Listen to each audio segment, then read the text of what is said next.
Good evening from Brampton. My name is Paul Vicente, and I would like to welcome you tonight to this special Facebook Live broadcast.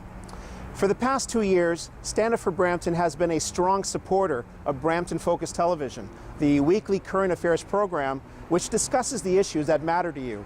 And tonight, I would like to highlight their broadcast, which is airing momentarily on Rogers.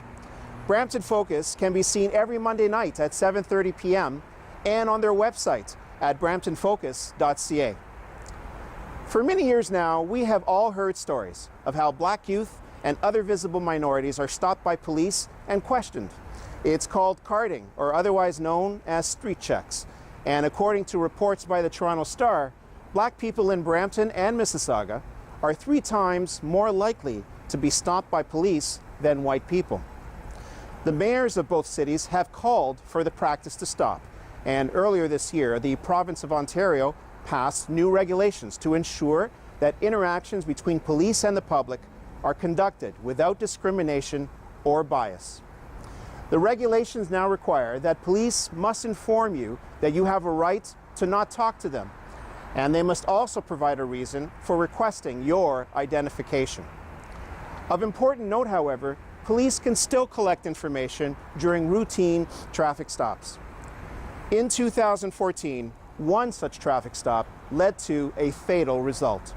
A black man, a passenger of a car that was stopped for a Highway Traffic Act violation, was killed by police when things went very wrong.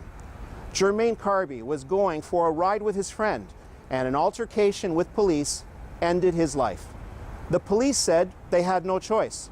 The family says that Jermaine would still be alive today if police had not unlawfully questioned him, and they are suing the Peel Regional Police and the police chief for $12 million. Tonight, I invite you to watch Brampton Focus as it looks at the death of Jermaine Carby. You are welcome to provide your comments, and at the commercial break, I will be back to speak to you some more. And now, here is Michael Charbon.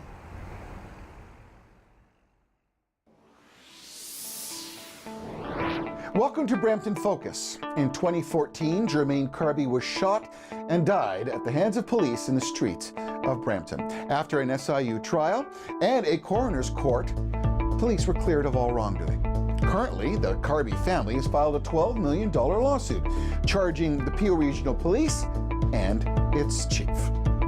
We're at a time of great conflict and we need to arrive at some resolution. My name is Michael A. Charbon, and next on Brampton Focus, we meet Latanya Grant, who is a cousin of Jermaine Carby. We then speak to Paul Black, who is the president of the Peel Regional Police Association. And finally, hey, Spider Jones makes a visit, and he gives us his perspective on this whole problem that we're experiencing. That's next on Brampton Focus.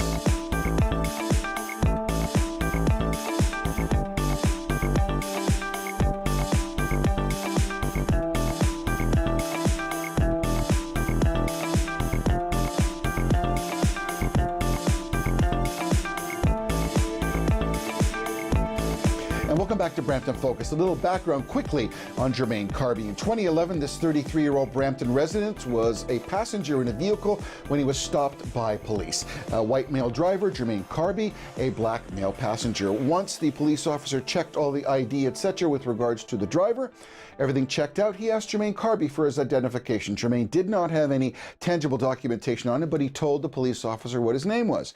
Once he investigated Jermaine Carby's name through the CPIC, which is the Canadian Police Information Center, he realized that there were 2 outstanding warrants in British Columbia for Jermaine Carby.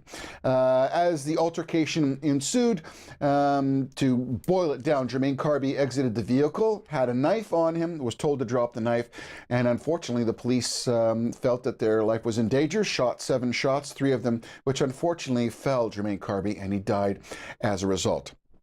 Subsequent to that altercation, the SIU, which is a Special Investigations Unit for Ontario, commenced an investigation, and then they cleared the police of any wrongdoing.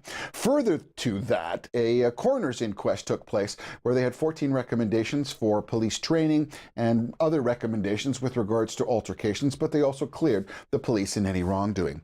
Currently, what's happening in Brampton is there is an organization called Justice for Jermaine Carby, and they have filed a $12 million lawsuit against the Peel Regional Police, and Chief Evans, who is the chief of the Peel Region Police. Latanya Grant is a cousin of Jermaine Carby and is here today to speak to justice for Jermaine Carby. Latanya, thank you so much for being here. And first of all, our condolences. The death of anybody, regardless what the circumstances on, is always a tragic event. So we appreciate you being here and coming to discuss with us. Give our folks at home a little background about Justice for Jermaine. Well, Justice for Jermaine is a committee that I decided to start when I found out that Jermaine was murdered by the Peel Police. I felt that there was something wrong with that. I didn't really 100% believe what happened, so I did my own independent investigation alongside the SIU, and that's why I made the Justice for Jermaine Carby committee. It's made up of some people that believed that Jermaine was innocent and wanted to help prove Jermaine's innocence and just rally within the community to let people know that this was an issue. The Special Investigations Unit has been established by the Ontario government to investigate any police shootings or wrongdoings. The coroner inquest, which was almost a 14-day inquest, which was done where there was multiple lawyers and facts. What is it that you are saying Jermaine was innocent of that you do not believe the coroner's inquest achieved a correct decision on?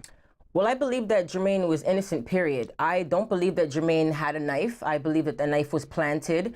That shows throughout the SIU investigation. There was no knife given to them originally at the scene of the crime. A knife was given to them several hours later. Jermaine was killed at about 10:14. A knife was given over at 5:07 the next day, which makes me question if a knife was really present. And just apart from that, Jermaine was arbitrarily detained. As a passenger, it's not common practice to be questioned about your ID or to be questioned about your name. And I feel that because they did that, that was a charter violation. He wasn't wearing a seatbelt. That was stated. If you're not wearing a seatbelt, that's an infraction. If you don't have any identification, you can either issue a ticket to the driver, or you can issue a ticket to the person who wasn't wearing a seatbelt. They asked Jermaine for his identification, and he voluntarily gave his name. So there was no infraction. If he didn't want to give his name, he didn't have to. He didn't have to, which because he gave it showed that he was innocent and probably didn't know about these outstanding warrants that they did bring up after the fact. But for the fact that they questioned the passenger, it makes me wonder why they did that in the first place. But that's, I mean, question the passenger. I mean, he was asked, I mean, there was the reason why they pulled over the car was it was a motor vehicle infraction. It was two men late at night driving a car that was registered to a female in Mississauga. So from an investigative standpoint, from a police proactive standpoint, they were just trying to ascertain the identity, and he gave his identity voluntarily. It wasn't really, the reason they pulled the car over, they said that the car had a license plate. The license plate was dangling. When you see the picture of the license plate, it's fully intact. They also said that the lights of the car were off, but when you see the picture of the car, the lights are on. Jermaine told the officer that once the car was pulled over, he did take off his seatbelt, so he wasn't driving without a seatbelt. He took it off after they pulled him over.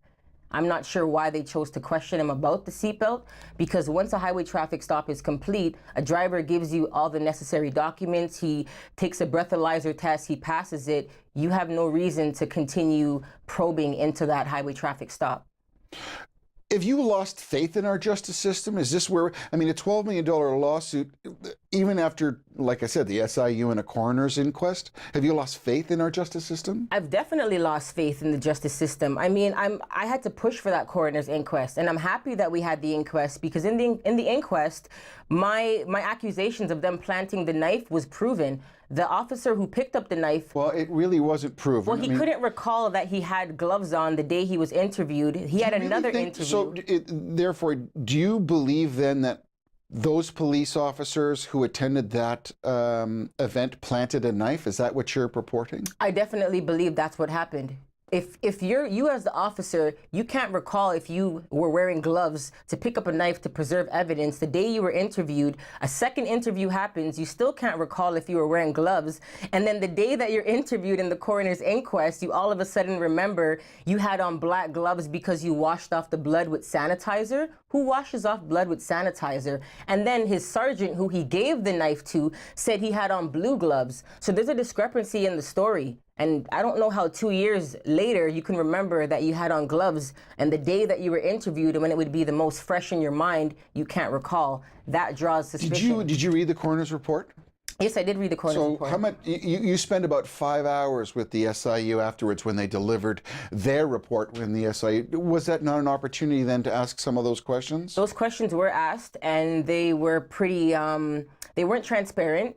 There was a lot of questions that we asked that weren't answered, or they didn't have the paperwork on them. They didn't know where it was. They had to find it. Just a lot of running around. So I got about a minute left. I want to give you a chance, Latanya, to talk to the folks at home and tell them what your perspective is and where you're going from here. Well, from here, I'm actually studying law now because I believe that there needs to be more representation. These things can't continue happening. Carding is an issue. The police chief needs to be fired because she condones these type of actions that caused the man to lose his life that night. Jermaine left his house at 9:50 and died at 10:47 because he went to go get Burger King and he was a passenger of a car. This should have never happened. There is racial profiling in the Peel Regional Police. There is things that we need to address, and I feel that as a community we need to step up and realize that these things can't happen, and that's why I decided to make this committee so that people can see that there was an issue and we can... How could people get a hold of you? You can get a hold of me by either calling me at 647-633-4783. You can email me at justiceforjc0924@gmail.com, or you can contact me on Facebook, Latanya Grant. Latanya Grant, the cousin of Jermaine Carby. When we come back, we'll be speaking to Paul Black, who is a representative for the Peel Regional Police Union and the officers that serve. My name is Michael A. Charbonne. You're watching Brampton Focus. You want to come back for that. We'll be back with more right after this.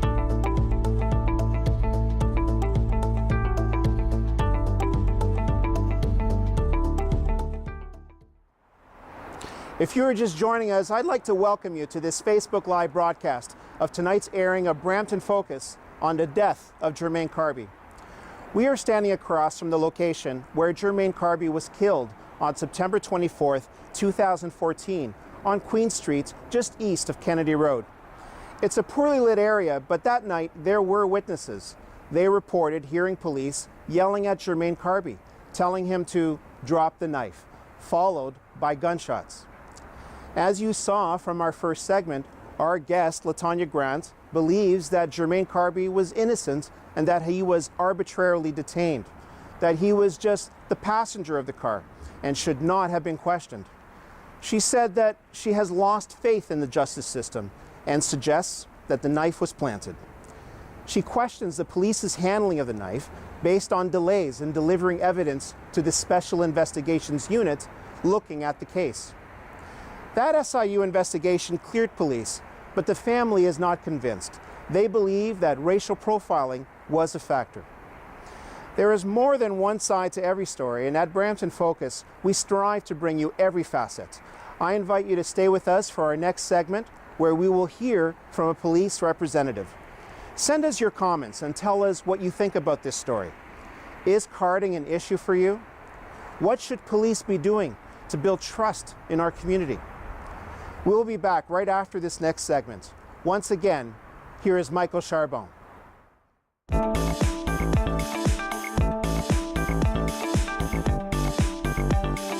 Welcome back to Brampton Focus. In our last segment, we talked to Latanya Grant. In this segment, we're going to talk to the president of the Peel Regional Police Association, Mr. Paul Black. Paul, thank you so much for joining us today. Thank you for having me, Michael. You had the opportunity to see the segment that we did with Latanya regarding the Jermaine Carby incident. I mean, there's accusations that she's levied against the police of planting a knife, that there is problems and discrepancies in the story between the gloves, black, blue, blood, washing, the justification to stop them with the license plate, asking him a question. And basically, the point is she's impugned, she believes, the results that the SIU, the coroner's report, and an internal report has levied. You represent the members of the Peel Regional Police Department. You've seen the element. What is your reaction? Well, to start with, I have seen Miss Grant speak before, and she's a very angry woman, and obviously that can be understandable, but I think Latanya's anger is in the wrong direction. Her anger should be at her cousin, who put her family and her through a very traumatic situation, but her allegations are very serious, Michael. And two of them I'd like to address. First of all, we've heard a lot about carding and the arbitrary nature of carding. Our members have specific rules not to arbitrarily stop a member of the public. And in this situation, Mr. Carby was a passenger in a motor vehicle and was stopped by our officers who noticed he wasn't wearing a seatbelt. And at that point, Michael, they had... but it was said, if I can just interject, it was said that when the vehicle is stopped and parked, if you take your seatbelt off, then it's not an infraction, right? Because you can say that you didn't have your seatbelt on when it's not running. Well, the police are often lied to, and in that situation, I can't speak to what happened before the officer looked through the window, but our member saw Jermaine Carby without a seatbelt and asked him for his identification. That situation, a member not wearing a seatbelt can be issued a ticket. The other allegation that LaTonya makes is this business around the knife. The knife has been dealt with in three separate forms: by the SIU, by the coroner's report, and by our internal investigation. The knife was concluded in all circumstances to have been in the hand of Mr. Carby as he attempted to attack our officers.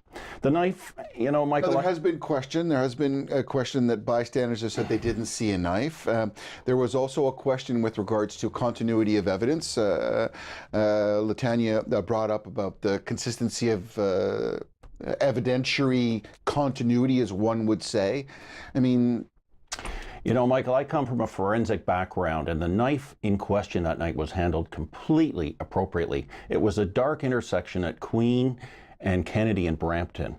Very busy intersection, and it's understandable. Some people may not have seen a knife, but it was in his hand when he fell after the shooting. It was kicked from his hand, and to avoid firemen and medical staff from trampling on the knife, it was properly bagged and secured in a police vehicle. That was done about 10 to 12 on the night in question. What about LaTonya brings up the comment about different colored gloves and some with water and washing off, and there was some discussion. I didn't read anything in the coroner's report with respect to that, though. No, and look, our member was going through a very high-stress situation. His memory of certain details, black gloves or blue gloves, is completely understandable. The fact remains that Mr. Carby's blood, through DNA testing, was found to be on the knife when tested by the SIU. What about the shooting aspect? I mean, there is, someone says that de-escalation, or there's been many reports about de-escalation.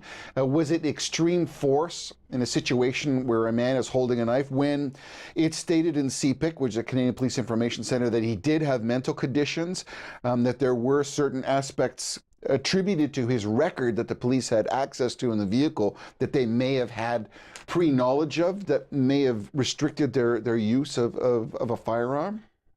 Just to your point on de-escalation, we de-escalate thousands of calls a year, and it's only these cases where lethal force is used where the public starts to question what we do.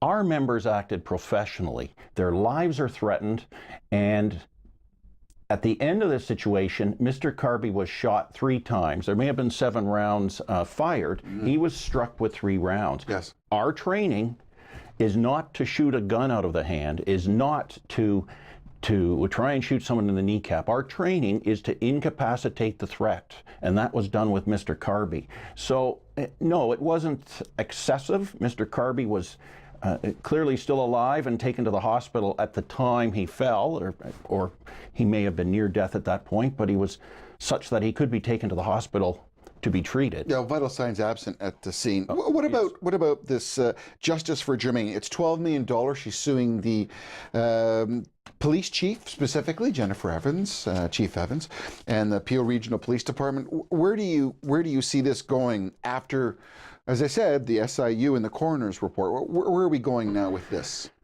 Well, it's another attempt by Ms. Grant to use justice system to gain an advantage for herself. In my mind, it's a waste of resources. We've had 3 separate investigations, SIU, our internal investigation, and the coroner's report, most importantly, that resolved those questions.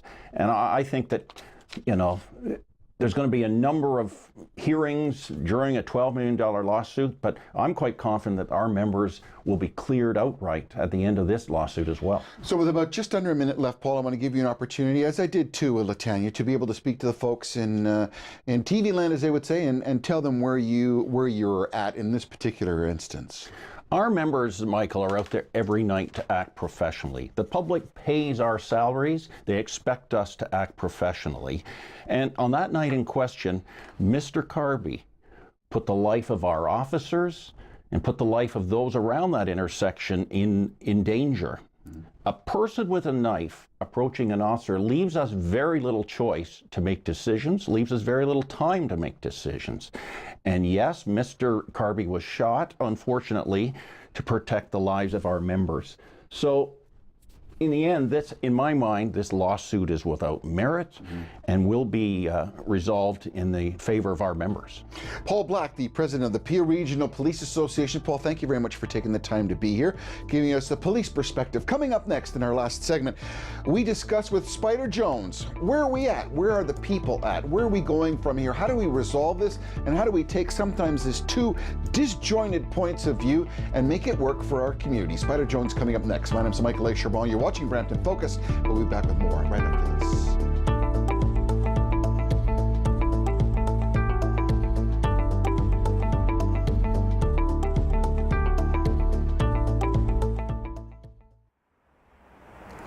Thank you again for joining us. I am Paul Vicente, and I hope that you are finding tonight's live Facebook broadcast of Brampton Focus worthy of your time.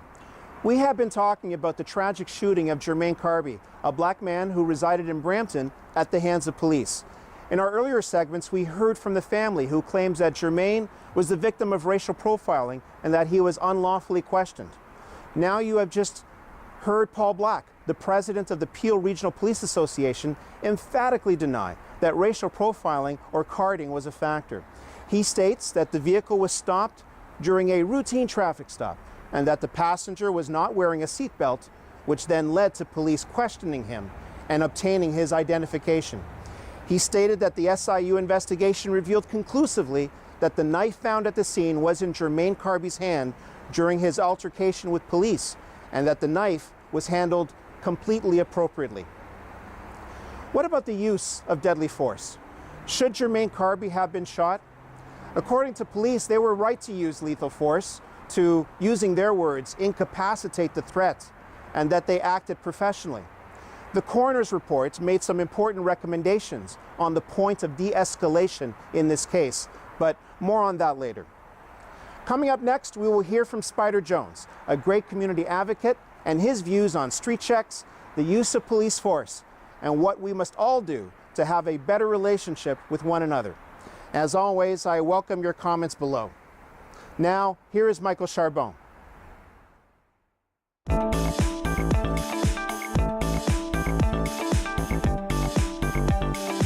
Welcome back to Brampton Focus. My next guest is a three-time Golden Glove boxing champion. He was inducted in the Canadian Boxing Hall of Fame, and he has a book that's called The Darkness, Out of the Darkness. It speaks to his rise from the impoverished, gang-infested inner-city projects of Detroit and Windsor. He's also the CEO of an acclaimed nonprofit organization called Believe to Achieve. And you've probably seen him. He's an author, former CFRB radio host, and my friend, Spider Jones. Spider, thank you very much for being here. My pleasure. My pleasure, Michael. You saw the two segments, the first one with Latanya Grant, the second one with Paul Black. You see the problem that we have, something that's happening in the United States as well. What can we do to fix this, Spider? How can we mend this? How do we start to march forward to get these two forces, if you wish, to align? Well, that's one of the big problems. As you know, I have my youth center, the Spider's Web Youth Empowerment Center, up in a low-income area in the Jane Finch, just south of there, and there is this profound mistrust between law enforcement officers and youth of color, black, Latino, and a lot of the Muslims. And one of the things we try to do at that center is bring these people together to try to heal relationships between police officers, law enforcement, and people. And I think a lot of it has to be done when you have to start this when they're young. But isn't there a lack of respect? There may be a lack of trust, but is there not a lack of respect? You just have to respect the police officer at the outset. It's decorum. Is that not the outset problem? Well, but then you got to ask yourself the question: why is there such a profound amount of mistrust? This is something that didn't just happen. Growing up in the projects, the only time we ever saw the police officers is when they came in to get one of our brothers, one of our cousins, or something. And it generally there was a lot of tension or violence involved. I'm not saying the cops weren't doing their job, because a lot of the people that I hung with were far from wearing a halo and sprouting wings. But the problem is this. Many people don't believe in the justice system anyhow. Would you say the advent, though, of a cell phone now to be able to capture stuff like that has fundamentally changed police interaction with suspects? Well, I think it has to. I mean, I remember the whole Rodney King thing. Like, that was the tip of the iceberg. But growing up in Detroit and in Windsor and in Toronto back in the day, before there was the social media and the cameras on the telephones, this stuff was going on all the time. And even a good cop won't deny that. There is police brutality. And when you live in the projects or you live in poor areas and you witness this day in and day out, you see the other side. What about carding? I mean, that's a contentious issue right now. It is very. I mean, many say it's an investigative process. Others say it's an infringement on their rights. Well, I'll tell you, carding is just a new trend word now, but that's been going on for years. We were stopped a lot growing up and pulled over, and many times frisked, had our car torn apart, and then we had to put it back together and go where we were going. There was a lot of smart comments made and things like that. But here's the problem with carding. It has a psychological effect on people. You may say, unless you live it, you may not understand it. To be stopped maybe 2 or 3 times, people are, pedestrians are going by and they're seeing you being questioned by the police, set up against the car. They want to know your name, where you're going, what school you go to, and all these things. I mean, I don't like it. It's a two-way street. We have to talk about both sides, both those people who are being stopped and the police that are stopping them. What can we say? Is there an objective that we should give to both of them? Because it takes two to tango, as they say. Well, it does. A lot of the carding goes on in high crime areas, and people have to understand, hey, a copper's job isn't easy. It's not simple. You know what the cops say? 50% of the population are females, and not 50% of the carding objectives are females. So it's but they're just saying, Yeah,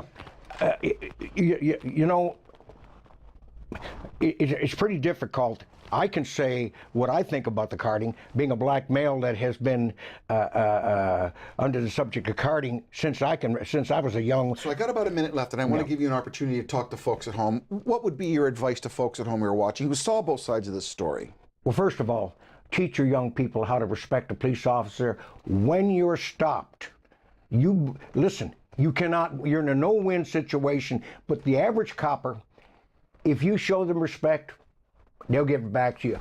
I'm not saying there ain't bad cops out there. 2 things got to happen here.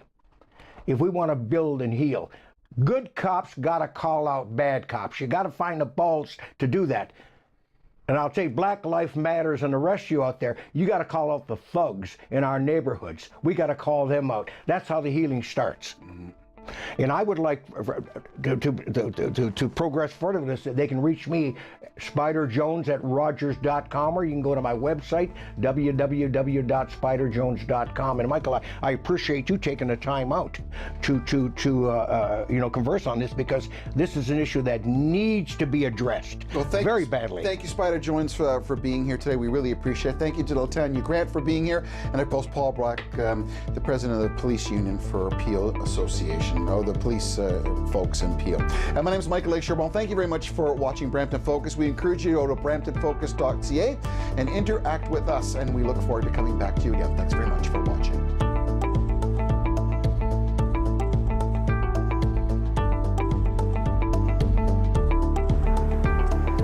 Welcome back as we conclude this special Facebook Live broadcast of Brampton Focus. Spider Jones said it, and I know that you are all thinking it. There is a profound mistrust between people and the police. Random police checks are wrong, and we know it. And for those in the community who have experienced it, they are right to feel afraid. Police do have a duty to investigate criminal activity, and that may mean that they need to question people who they think may have information. But we need to have checks and balances to ensure that such interactions are reasonable. As I mentioned at the start of tonight's broadcast, the province has implemented new rules that balance your right to privacy with the need for police to investigate a crime.